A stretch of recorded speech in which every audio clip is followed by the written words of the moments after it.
وعدد من الطائرات العمودية تحاصر سفينة السلام ابن خلدون وتهدد ربانها وطاقمها.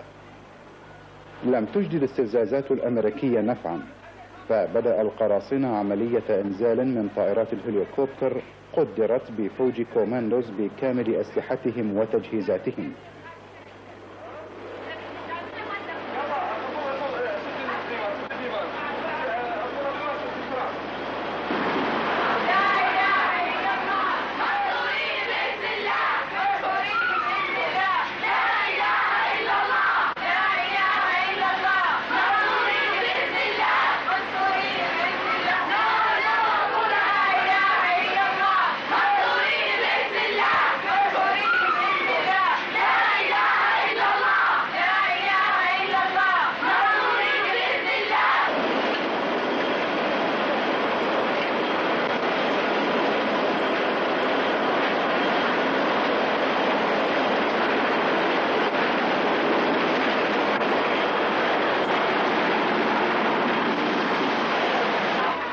باشر أفراده بالاعتداء على النسوة والأطفال، مما أدى إلى سقوط عشرات الجرحى والمصابين وإجهاض عدد من النسوة.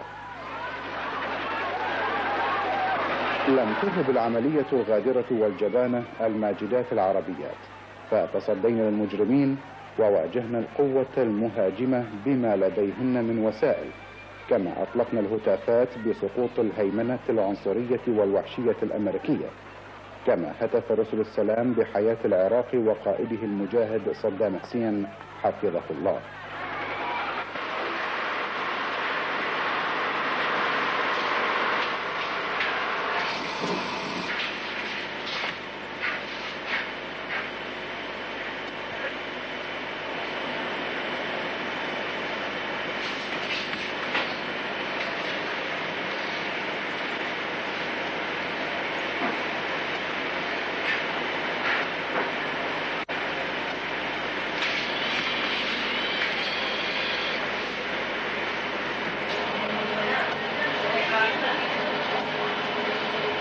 الحقد والجريمة كانا مجسدين في عيون القراصنة وهم يراقبون آثار جريمتهم.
بكاء الأطفال الرضع لم يحرك ضمير المجرمين، بل إنهم تمادوا في تنفيذ أبشع جريمة في تاريخهم الأسود، ووصل الحد إلى رمي غذاء الأطفال من الحليب والقيام بسحقه بأقدامهم.